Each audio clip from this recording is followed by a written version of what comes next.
шалгалтын хамгийн сүүлчийн байранд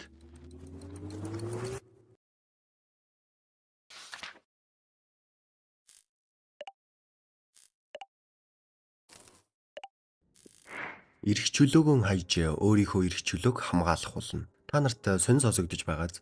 Гэтэ учир гэвэл Айно Кожи мөнгө, эрх мэдэл, байр суурь юу ч хүсдэггүй, тэрээр зөвхөн хүсдэг зүйл нь чимээгүй сайхан тайван амьдрал юм. Тэрээр ди класстай байснараа энгийн сайхан тайван амьдралаар хэний ч нүдэнд өртөхгүй нуугдаж эрх чөлөөтэйгээр амьдрахыг хүсдэг. Даанч түүн дээр Чибара багш ирснээр энэ бүх зүйл нь өөрчлөгдөж орхих нь тэр. Тэр хоёр Икарус гэдэг нэртэй жүжиг дөөрийн өмнө уулзцаахаар тохирсон байжээ. Хэд хоногийн өмнө нилээ нэр бүхий хүн сургуулийн удирдлагатай холбогдсон бөгөөд Айно Кожиг хөө гэж хэлсэн байжээ. Гэхдээ сургуулийн дүрмэнд бол ямар ч шалтгаангүйгээр хүнийг хөөх нь хориотой байдаг. Исэн хэдий ч Чибара багш Айно Кожид энэ сургуулаас хөөгт аль эсвэл анги болгохоор зүтг гэсэн сүрдүүлгийн маягтай хоёр сонголт өгдөг. あんた、それでも教師か。今ここで決断しろ。A クラスを目指すか退学するか。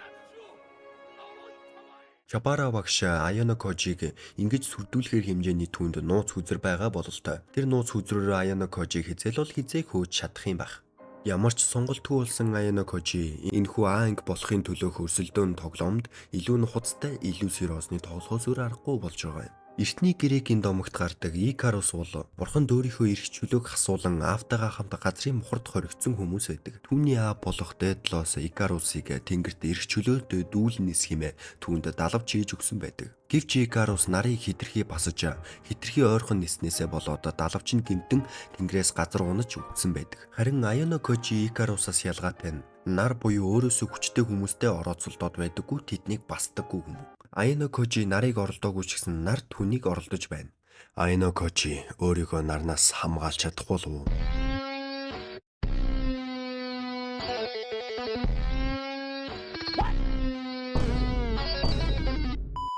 Зах хязгаар нь үл харагдах цэнхэр далайн дунд тансаг зэрэглэлийн Спераза усан хөлөг онгоцоор 1-10 жилийн сургуулийн хүүхдүүдийг аялалд авч гарсан байдаг. Зуны амралтаа ингэж өнгөрүүлж буй сурагчдын сэтгэл нь магна агарна л гэдгэнд байлаа. Бараг өмдөндөө тусаах нь чолгүй шүү.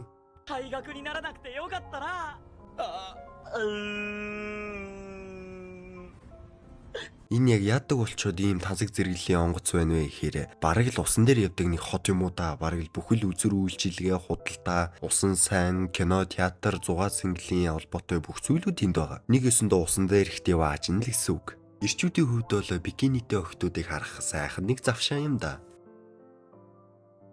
Тэгсэн Айно Кожигийн нийлдэг 3 хулиганы нэг нь би Гүшида чанд сэтгэлээ илчлэх болно гэж босоод ирдیں۔ Харамсал суужихаар урчууд оролдоод үзчихсэн дээр гээд гүгээд нэх амир би чам тайртай надтай үерхэж мүерхэж гэж амир юм хэлэх гэж байгаа юм болов гэсэн чинь зүгээр л нэрээр нь дуудаж болох уу гэж асуудаг. Японд бол нэг нэрээр нь дуудна гэдэг бол ойр дотны хүмүүсийн л хийдэг зан үйл юм шиг байгаа юм.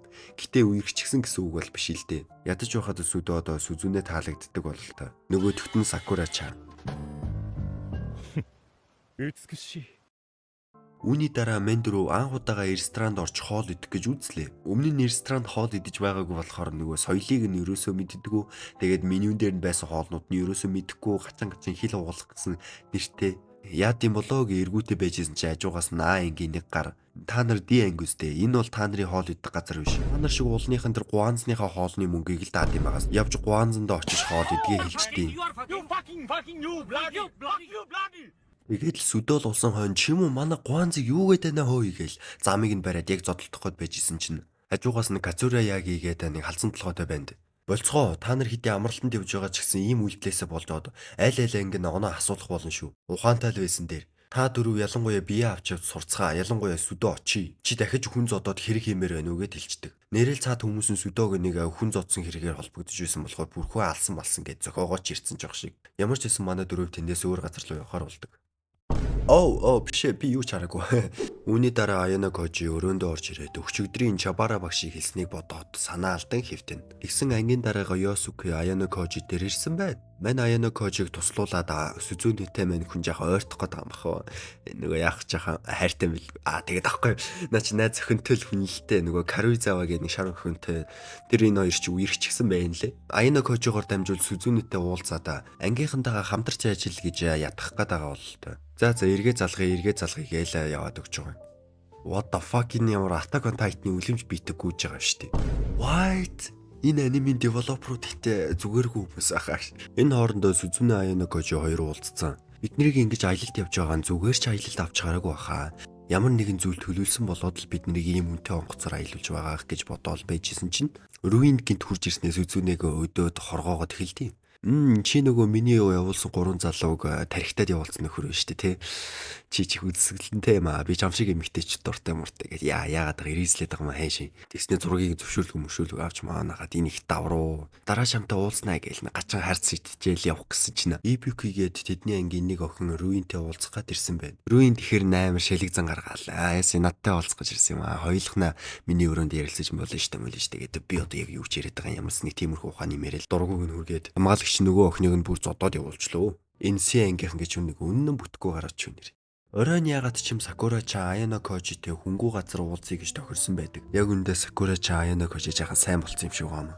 Аяна Кожи чи надад юу хэлэх гэсэн, чи надад юу ярьсан болно, би нууцыг чинь хадгалж чадна, сайн сонсогч байж чадна мадна гэл. Нөгөө Сакура-чан вау тийм үү тэгвэл гэл яг гарын натгаал. Эд үедээ орцсон явжсэн чинь хажуугаар шаврын хаалт гэж нэг Кушида-чан хажуугаас нь гараад иртий. Нөгөө Сакура-чан чинь гинт зочоол тэгэл за би өрөөлөг баярлаа гэд яваад өгч байгаа юм л да. Нөгөө Кушида-н ч гэсэн яг үндэ манай Аяна Кожи тас жаахан сайн юм уу яасан нэг тийм гачтай байна тийм гажгаар надаас яга зайгаа бариад байгаа юм чиж ах шиг угаасаа чамаас зай барихгүй гэж яах вэ. Маргааш өглөөнөө зорьсон газраа буюу сургуулийн эзэмшдэг тусгаарлагцсан арал дээр ирцгээдэг. Багш нар сурагчдыг бүгднгийн цуглуулад арал дээр жагсаа зогсооцсон байх ба энэ жилийн хамгийн ихний онцгой шалгалт эхэлснийг мэдэгддэг. Тэгээл нөгөө бүх сурагч чинь бүр зочрол баруулж юу вэ чи шалгалт байсан юм уу чи амралт байсан биз тэгэл. Энэ арал дээр сурагчид бүгдээрээ тусын багт хуваагдаж нийтдээ 7 хоногийн турш амьд үлдэх ёстой шалгалт юм байна. Тэдний бүгднгийнх нь утсыг нь хурааж авсан байх ба оронд нь ийм GPS-тэй цаг өгцгөөдөг.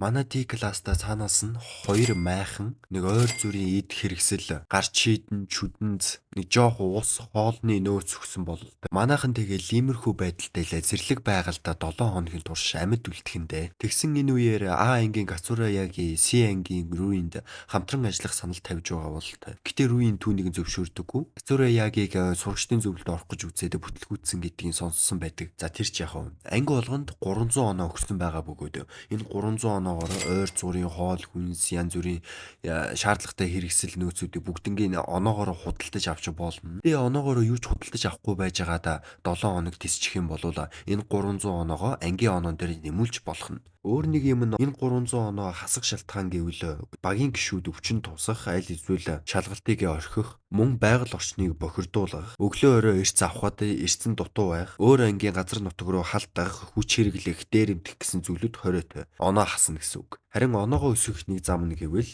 энэ арал дээр байгаа тодорхой тогтоосон цэгүүдийг олж нээж түн дээр байрших юм бол оноо нэмнэ. Энэ шалгалтын нэр нь сонголт хийх эрх чөлөө гэдэг. Гэтэ та нар эрх чөлөө гэхээр яг юу бодогддог вэ? Хинд ч захирагдахгүйгээр өөрийн дуртай хийхийг хүссэн зүйлээ хийх гэж ихэнх хүмүүс боддог байх л та. Гэтэ үндэ бол эрх чөлөө гэдэг бол зориг хүсэл мөрөөдөл юм. Хүн өсөж буй мөрөөдөж буй зүйлдээ хүрснийхаа дараа эрх чөлөөтэй болдог. Харин энэ хүсэж байгаа зүйлдээ хүрч эрх чөлөөтэй болохын тулд хариуцлагатай сонголт, зөв шийдвэр, зөв үйлдэл хийх ёстой. Нэгэсэндээ одоо байгаа жаргал сэнгэл эрх чөлөөгөө хасаж ирээдүйн эрх чөлөө буюу ирээдүйн хүсэж буй зүйлээ олж авна гэсэн үг. Яг л Аяна Кожи шиг А анги болохыг хүсээгүй ч гэсэн шаардлагаар А анги болсноор өөрийнхөө хүсэж буй амар тайван амьдралдаа хүрэх юм.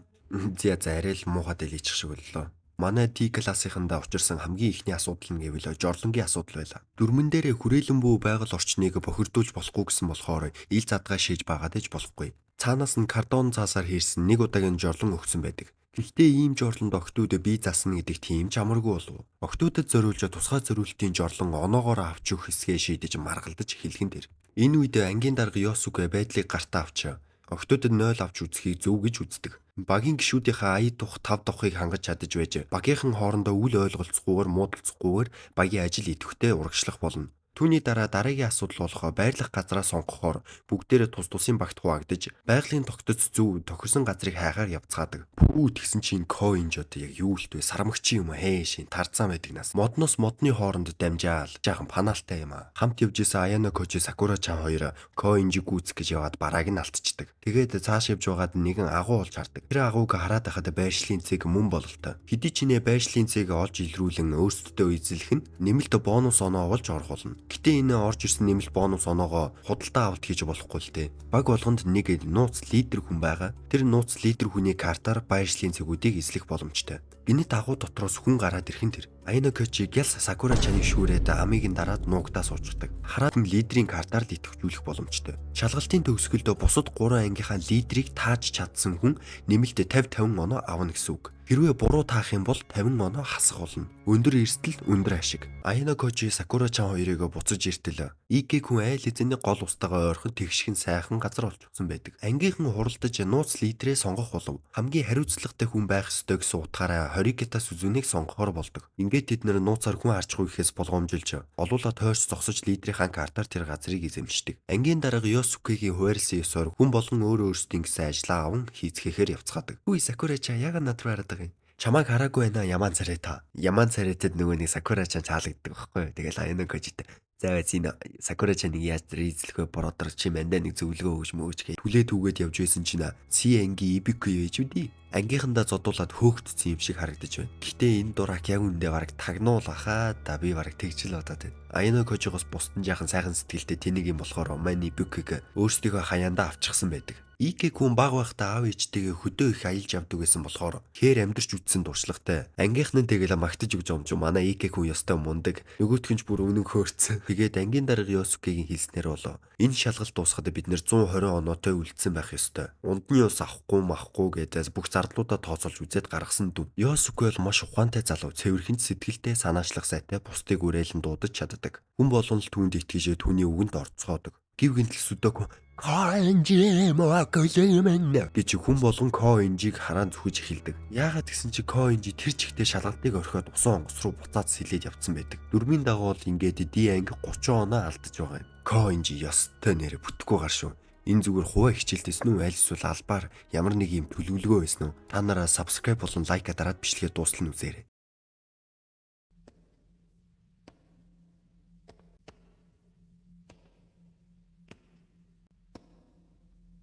Айно Кочи чадвартай байж түүнийг ашиглахгүй байх чинь хамгийн тэнэг алдаа юм шүү. Үзүнэ Айно Кочи хоёр өөр ангиудыг шалгаж юу хийж байгааг нь харахаар явсан байдаг.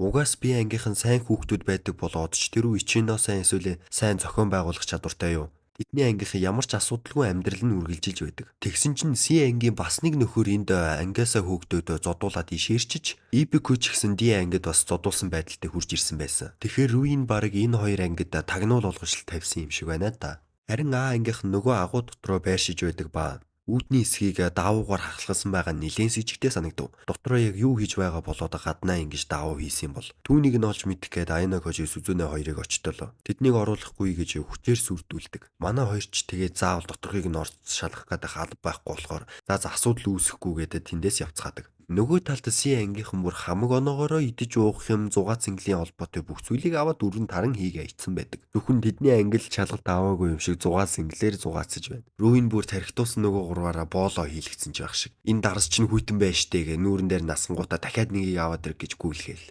Та энэ гурыг хардтаа яг нэг эзнээсээ яс гууж байгаа гурав нохоо шиг л бааз. Руин Сүзүнийг олж харснаа. Оо чи өөрөө хүрээд ирэх шүү. Яах юм ахыхаа Дивачингийн амтыг мэдрэмээр байна уу? Тусдаа бүр найхан бэлдүүлж болно штэ.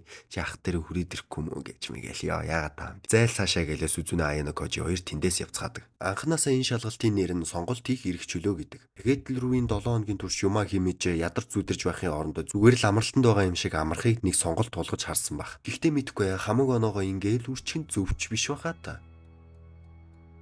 Хоёр дахь шөнийн орой охтуудыг майхан дунтаж байхад нь хин нэгэн орж ирээд Ибикигийн цүнхийг ухаж байдаг. Гэтэ түүний хин гэдгийг мэдэхгүй юм. Маргааш нь боллоо. Сакура Айно Кочи хоёр энэ тэрүүгээр явж байхдаа Си ангийнхын байрлаж байсан газар бүгдээрээ байхгүй болсон байгааг олж хардаг. Мөн тэнд би анги Ичиносын хүртэл тагнуул хийж явж байдаг. Айно Кочи Ичиносоогоор чи Кацурагийн талаар сайн юм мэдхүү гэж асуухт нь Саканаяги Кацурагийн хоёр яг л эсрэг тесрэг хоёр туйл үргэлжил маргалдаж байдаг гэсэн. Саканаяги өвчтөй болохоор энэ удаагийн шалгалтанд оролцоогүй гэдэг гэсэн мэдээлэл өгдөг. Ямар ч л байсан хачирхалтай байдлаараа Си ангийн бүх хүүхдүүд шалгалтыг орхин явцгаасан байдаг. Нөгөө Си анги Ибикигээс чи энэ талаар юу мэдхүү гэж асуухтаа нь Сүдө тэр хоёр муудалцаж бараг зодтолтонгоо л алдав. Ибики бол энэ талаар юу ч мэдэхгүй гэдэг. Маргааш өглөө хөвгүүд сайхан ногоорч байсан чинь гинт гаднаас октоуда "Өө да босооч"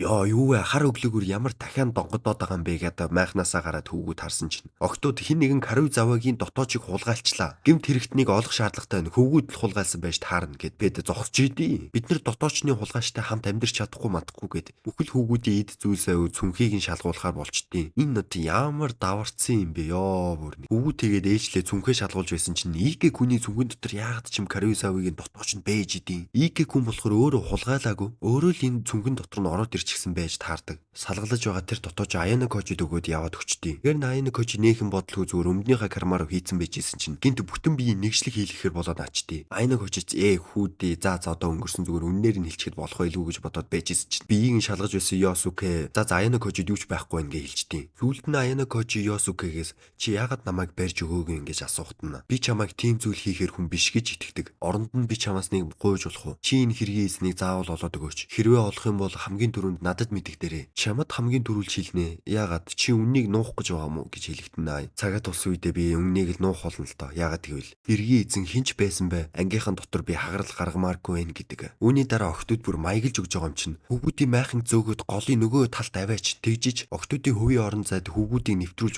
болохгүй гэд ёо яа да салан тусгаарлаад идэг нас. Тэгээ хөвгүүдийн майхан зөөх ажилдаа Аяна Кожи Хирата гүн хоёрыг сонгоч байгаа. Сүзэнэ гэдэг нэг шаврын алт байгаагүйсэн бол Аяна Кожиг сонгохгүй л байсан юм л та. Тэгээд майхангаа шилжүүлж барьж байхад Ибуке ирснэ Аяна Кожид өөрийгөө өрөвдүүлэх гээд байгаа мó яах гээд байгаа юм. Энэ надад итгэж өнөө зүгээрээ би ч гэсэн чиний оронд байсан бол тэхэл байсан мэсэн гэл. Аяна Кожи тэгэхээр би чамд итгэж байгаа гэл худлаа хэлсэн үү яснаа мань хүн ямар нэгэн шалтгаанаар би чамд итгэж байна гэд хэлчихдэг. Хэргийн эзэн баг энэ Ибуке л ах. Тэгээд Аяна Кожи Ибукыг анх харсан өдрөө санахад тэр үед Ибукигийн хуруу нь халтар байсан. Тэгэхээр тэр сууж байсан газрынхаа шороог ухсан байж магадгүй гэж бодоод Аяна Кожи анх сууж байсан газрыг нухаж үздэг. Оройхон тийшээ Аяна Кожи Сүзүнэ хоёр уулзаж сууж идэг ба Аяна Кожи Сүзүнэгээ чи үннээ хэл. Чи шалгалт анх эхэлснээс хойш өвчтэй байгаа үсттэй гэдэг. Тэгснэ амар чимээгөө битгий хөдөлжий гэж мөрнөөс нь барьснаа.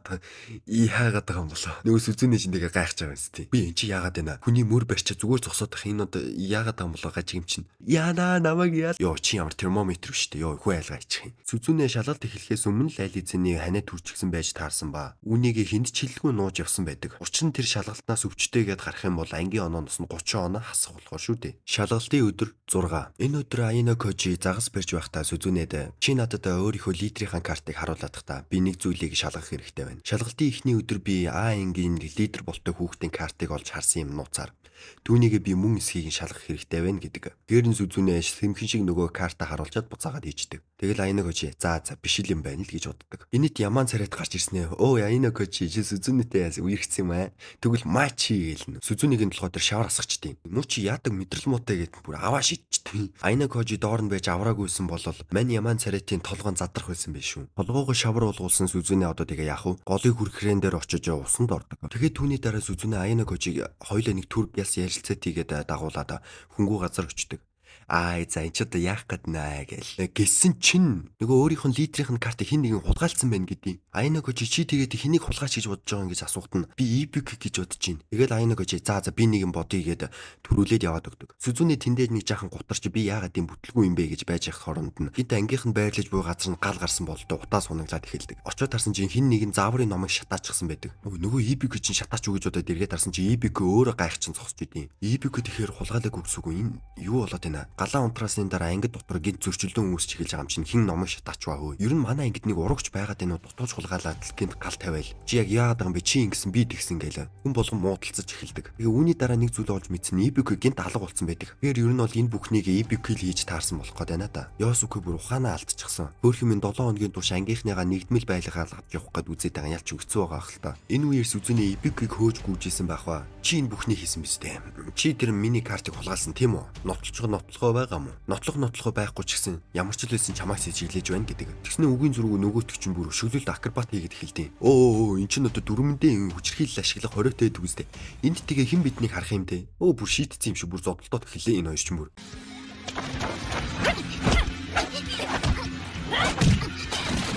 Тэгсэн чинь жинкнээсээ л энэ муудураа гэж Сүзүнэгийн лидерийн картыг хулгайлчихсан байдаг. Сүзүнэг ухаан алдуулсны дараа цаад өгснөөс нэг үл мэдэгдэх хүн гарч ирдэг. Ибуке цааш явж гэн модны доорх нуусан станцаа барьж аман ангийн Кацура ягид мэдээлэл за тэгэхээр ийм байна. Тэр ангийн лидер нь тэр ангийн лидер нь тэр.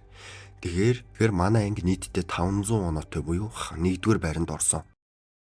Сүзүүнийг сэрэхэд Аяна Кожи хажууд нь сууж байдаг ба Сүзүүний өөрийгөө зөвхөн харааж эхэлдэг. Би ямар хариуцлагагүй юм бэ? Би бусдыг дорд үзэж муугар нь дууддаг гэж би ингээд өөрөө ялгаагүй амтан болчлоо штэ. Ямар их шившиг вэ гээ. Аяна Кожи хажуугаас нь ингэж хэлж байгаа дуушлаарэ. Чи гэхдээ тийм ч хүчтэй хүн биш. Ганцаараа тулдаад хэрэггүй. Олуулаа тулалд. Хоёулаа тулалд. Гэхдээ яагаад ч юм тэгж хэлж өгч байхдаа хоолойных нь гүрээнийхэн судсыг нь боож баг амьсгалыг нь алдагдуулаад ухаан алдуулцдаг. Ухаан алдуулсныхаа дараа тэрээр Сүзүүнийг аваад шалгалтыг орхиулчихдаг. Үүний дараа Аяна Кожи Ёсукэтэй ярилцаж Ибики яг үндэ Си ангийн туршуул байсан бөгөөд бидний лидерийг мэдж картыг хулгайлсан. Бид нар одоо лидерийг мэдэгдүүлсэн болохоор бүх бонус оноогоо алдах болно. Мөн хасах 50 оноо, ердөө 50 оноотой л үлдэх болно. Үүнийг сонсон Ёсукэгийн сэтгэл санаа нь авах юмгүй болж угны шалгалтын дараа би ангиа нэгтгэх гэсэн юм. Дааж чадсангүй.